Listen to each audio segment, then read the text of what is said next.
بسم اللہ الرحمن الرحیم۔ السلام علیکم دوستو، دنیا بھر کی خبروں میں آج آپ سنیں گے، لیکن اس سے پہلے اگر ہو سکے تو لائک اور سبسکرائب کا بٹن ضرور دبا لیں۔ شکریہ۔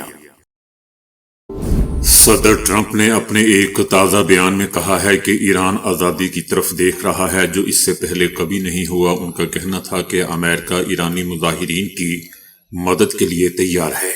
اس سے پہلے دوستو، امریکی صدر ٹرمپ نے اپنے بیان میں کہا تھا کہ ایران میں اگر لوگوں کو مارا گیا تو امریکہ مداخلت کرے گا۔ اس حوالے سے انہوں نے واضح کہا کہ مداخلت کا مطلب ایران میں فوج اتارنا نہیں ہے۔ صدر ٹرمپ کا کہنا تھا کہ ایران کی صورتحال پر نظر ہے، ایسا لگتا ہے کہ ایران کے کچھ شہروں میں لوگ قابض ہیں۔ ایرانی حکومت نے برسوں اپنے عوام کے ساتھ برا سلوک کیا ہے اور آج انہیں اپنے کیے کی سزا مل رہی ہے۔ یاد رہے دوستو کہ ایران میں پرتشدد مظاہرے 13ویں روز بھی جاری ہیں۔ اب تک پرتشدد واقعات میں ایرانی حکومت کے مطابق 15 سیکیورٹی اہلکاروں سمیت 65 افراد مارے جا چکے ہیں۔ ایرانی میڈیا کا بھی کہنا ہے کہ سیکیورٹی فورسز نے تہران کے نزدیکی قصبے سے 100 مسلح فسادی گرفتار کر لیے ہیں، جبکہ اب تک 2500 سے زائد افراد گرفتار کیے جا چکے ہیں۔ ملک بھر میں مسلسل تیسرے روز بھی انٹرنیٹ سروس بند ہے۔ ایران نے امریکی صدر ٹرمپ کو خبردار کیا ہے کہ ایران کسی بھی امریکی جارحیت کا بھرپور جواب دے گا۔ ایران کا کہنا ہے کہ اگر امریکہ کی جانب سے کسی بھی قسم کا حملہ کیا گیا تو ایران جوابی کارروائی میں اسرائیل اور خطے میں قائم امریکی فوجی اڈوں کو جائز اہداف کے طور پر نشانہ بنائے گا۔ یاد رہے دوستو کہ ایران میں ممکنہ امریکی مداخلت کے پیش نظر اسرائیل بھی ہائی الرٹ پر ہے۔ حالیہ دنوں میں امریکی صدر ٹرمپ کی جانب سے بارہا مداخلت کی دھمکیوں اور ایرانی حکومت کو مظاہرین کے خلاف طاقت کے استعمال سے خبردار کرنے کے بعد اسرائیلی سیکیورٹی اداروں میں تشویش بڑھ چکی ہے۔ صدر ٹرمپ نے کہا ہے کہ امریکہ ایرانی مظاہرین کی مدد کے لیے جا رہا ہے۔ دوسری طرف اسرائیلی وزیر اعظم نیتن یاہو اور امریکی وزیر خارجہ مارکو روبیو کے درمیان ٹیلی فونک رابطہ ہوا ہے، جس میں ایران میں ممکنہ امریکی مداخلت پر بات چیت کی گئی ہے۔ ایرانی فوج نے ملک میں جاری حکومت مخالف مظاہروں کے تناظر میں قومی مفادات کے دفاع کے لیے عزم کا اظہار کیا ہے۔ ایرانی فوج نے اسرائیل پر امن و امان اور ملک میں عوامی سلامتی کو خراب کرنے کا ذمہ دار قرار دیا ہے۔ ایرانی فوج کا کہنا ہے کہ دشمن جس کے ہاتھ 12 روزہ جنگ میں اس قوم کے بچوں کے خون سے رنگے ہوئے ہیں، وہ ایک بار پھر فتنے اور فساد کو ہوا دینے کے در پہ ہے۔ ایرانی فوج کا کہنا ہے کہ فوج سپریم کمانڈر ان چیف کی قیادت میں دیگر مسلح افواج کے ساتھ مل کر خطے میں دشمن کی سرگرمیوں پر نظر رکھے ہوئے ہے۔ امریکہ کے شہر ویسٹ پوائنٹ میں فائرنگ سے 6 افراد مارے گئے ہیں۔ پولیس نے فائرنگ کرنے والے شخص کو حراست میں لے لیا۔ فائرنگ شہر میں 3 مقامات پر کی گئی۔ فائرنگ کے واقعات کی مزید تحقیقات کی جا رہی ہیں۔ حکام نے تاحال فائرنگ کے بارے میں مزید تفصیلات یا ہلاک ہونے والوں کی شناخت جاری نہیں کی۔ پولیس کی جانب سے حملہ آور کی بھی شناخت ظاہر نہیں کی گئی ہے۔ ترکیہ نے اسرائیل کو ایران کی داخلی کشیدگی سے فائدہ اٹھانے پر خبردار کر دیا ہے۔ ترکیہ کا کہنا تھا کہ ایران کی داخلی کشیدگی سے فائدہ اٹھانے کی اسرائیلی کوششیں ناکام ہوں گی۔ ایران میں احتجاجی مظاہروں کو ایران کے حریف استعمال کر رہے ہیں۔ اسرائیل بھی ایران کی صورتحال کو فائدہ اٹھانے کی کوشش کر رہا ہے۔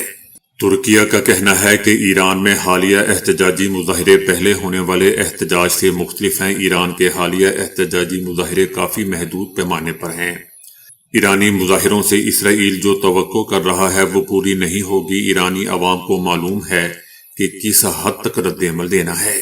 ترکی کا دوستو یہ بھی کہنا ہے کہ اسرائیل غزہ جنگ بندی معاہدے کے اگلے مرحلے میں رکاوٹیں ڈال رہا ہے۔ غزہ میں انسانی امداد اور تعمیر نو میں کردار ادا کرنے کے لیے ہم بالکل تیار بیٹھے ہیں۔ دوسری طرف ایرانی آرمی نے انقلاب کی کامیابیوں کے تحفظ اور سیکیورٹی برقرار رکھنے کو سرخ لکیر قرار دیا ہے، جبکہ ایرانی فوج نے ایک بیان میں ہر سازش کا مقابلہ کرنے کا بھی عزم کرتے ہوئے کہا ہے کہ کمانڈر ان چیف کی سربراہی میں فوج خطے میں دشمن کی نقل و حرکت پر نظر رکھنے کے ساتھ ساتھ قومی مفادات اور عوامی املاک کو تحفظ بھی فراہم کرے گی۔ فلسطینی تنظیم حماس نے کہا ہے کہ حماس غزہ میں با اختیار فلسطینی حکومت کے قیام کے بعد دستبردار ہونے کو تیار ہے۔ حماس غزہ جنگ بندی معاہدے کے دوسرے مرحلے کے لیے تیار ہے۔ حماس کا کہنا ہے کہ سلامتی کونسل کی منظوری کے بعد غزہ جنگ بندی معاہدہ بین الاقوامی منصوبہ بن چکا ہے اور غزہ جنگ بندی معاہدے کو اب رکاوٹوں کا سامنا ہے۔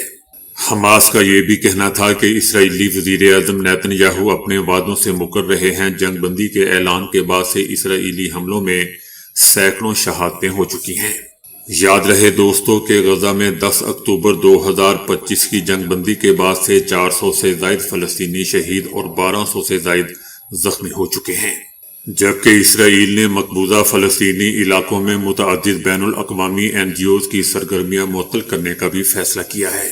غزہ میں دوستو شدید سردی جاری ہے، بنیادی سہولیات کی کمی اور اسرائیلی پابندیوں کے باعث امدادی سامان کی آمد رک چکی ہے، جس کی وجہ سے فلسطینیوں کی زندگیاں مزید مشکل بن چکی ہیں۔ برطانوی میڈیا نے ایک ایسا دھماکہ خیز دوستو دعویٰ کر دیا ہے جس نے عالمی سیاست میں ہلچل مچا دی ہے۔ صدر ٹرمپ نے امریکی فوج کے جوائنٹ اسپیشل آپریشنز کمانڈر کو گرین لینڈ پر ممکنہ فوجی کارروائی اور قبضے کا خفیہ منصوبہ تیار کرنے کی ہدایت کر دی ہے۔ ٹرمپ انتظامیہ کے سخت گیر حلقے جن کی قیادت سٹیفن ملر کر رہے ہیں، حالیہ خفیہ آپریشنز کی کامیابی کے بعد اس قدر پرجوش ہیں کہ گرین لینڈ کے اس جزیرے کو بھی طاقت کے ذریعے امریکی اثر و رسوخ میں لانے کا خواب دیکھ رہے ہیں۔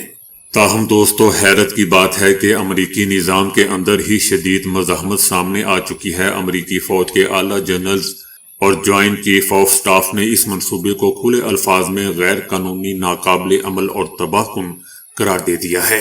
عسکری قیادت کا موقف ہے کہ نہ تو کانگریس اس کی اجازت دے گی اور نہ ہی نیٹو اس کے نتائج برداشت کر سکے گا۔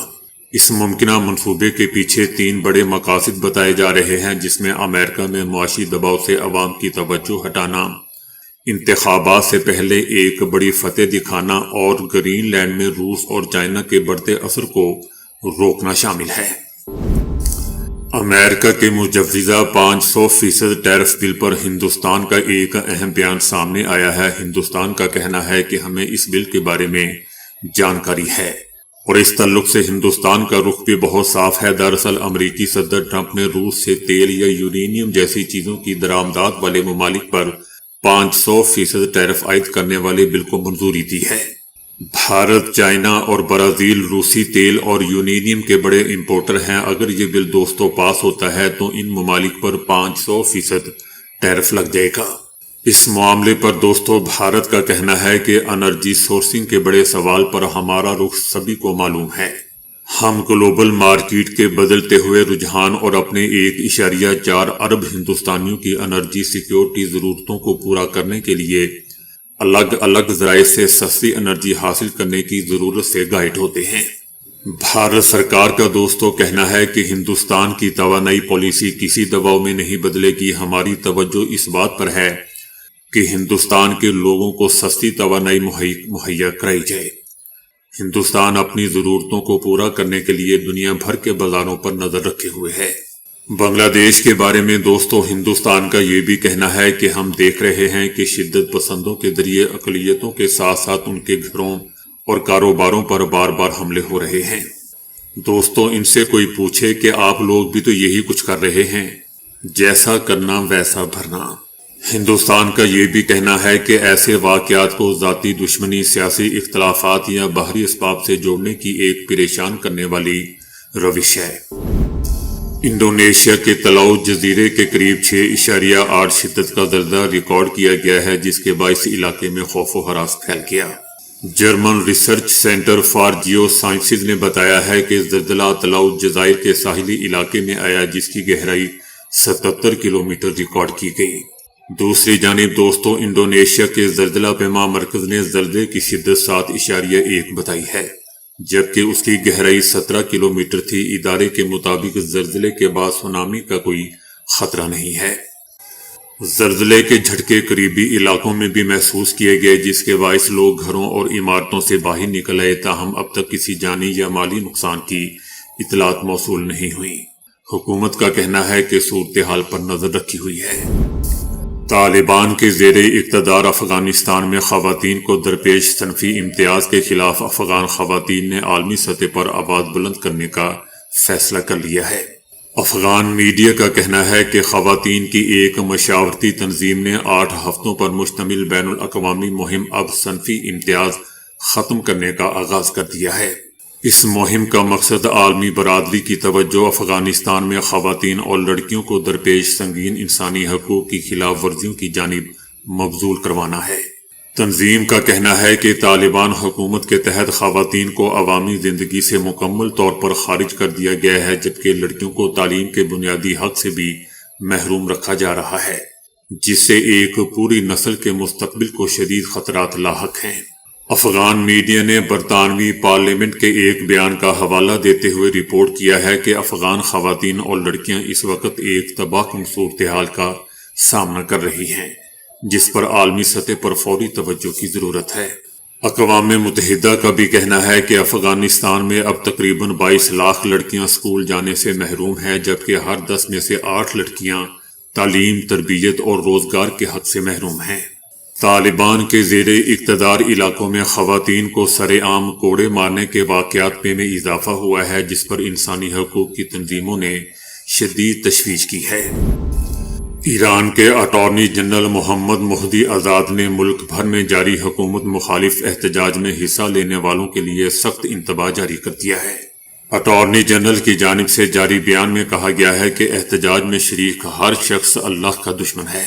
ایرانی ریاستی ٹیلی ویژن پر نشر کیے گئے اپنے بیان میں انہوں نے خبردار کیا کہ ایرانی قانون میں دشمنان خدا کو سزائے موت تک لے جانے والی سنگین دفعات شامل ہیں۔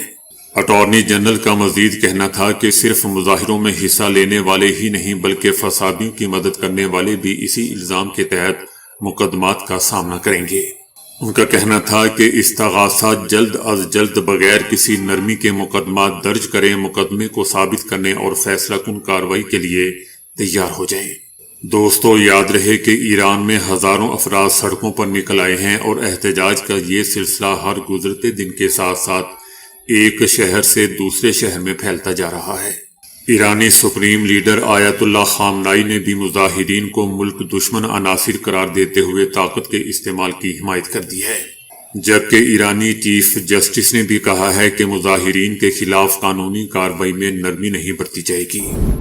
پشاور میں 9 مئی واقعات کی ویڈیوز کی تصدیق کا مرحلہ مکمل ہو چکا ہے، جس میں وزیر اعلیٰ خیبر پختونخوا سہیل آفریدی، کامران بنگش تیمور جھگڑا اور عرفان سلیم کی موجودگی کی تصدیق ہو چکی ہے۔ پنجاب فورینزک سائنس لیبارٹری نے ویڈیوز کی رپورٹ تیار کی تھی۔ رپورٹ پشاور کے تھانہ شرکی کو بھجوائی گئی ہے۔ USB میں موجود ویڈیوز پر مبنی ہے۔ USB میں موجود 16 ویڈیوز کا فریم بائی فریم تجزیہ کیا گیا ہے۔ رپورٹ کے متن میں بتایا گیا ہے کہ متعدد ویڈیوز میں کسی قسم کی ایڈیٹنگ کے شواہد نہیں ملے ہیں۔ اسلام آباد G72 آپارہ میں شادی والے گھر میں گیس لیکیج کے باعث دوستوں دھماکے سے دلہا دلہن سمیت 8 افراد دم توڑ گئے۔ دھماکے کے نتیجے میں عمارت گر گئی، جس کے ملبے تلے دب افراد کو نکالنے کے لیے ریسکیو آپریشن کیا گیا۔ دھماکے کے نتیجے میں 4 گھر بھی متاثر ہوئے۔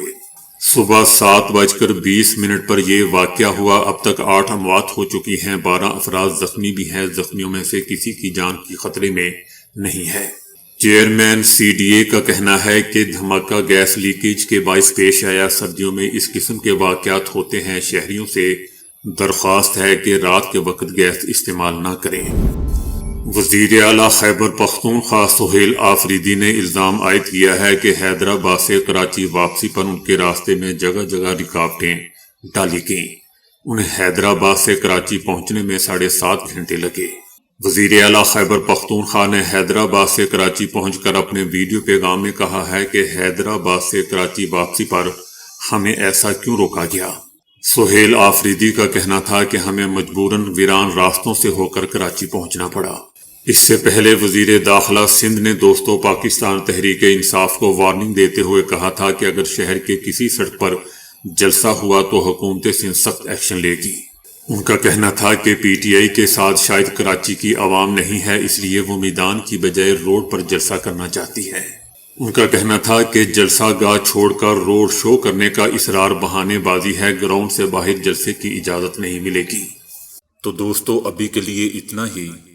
ویڈیو کو لائک اور شیئر کرنے کا بہت بہت شکریہ۔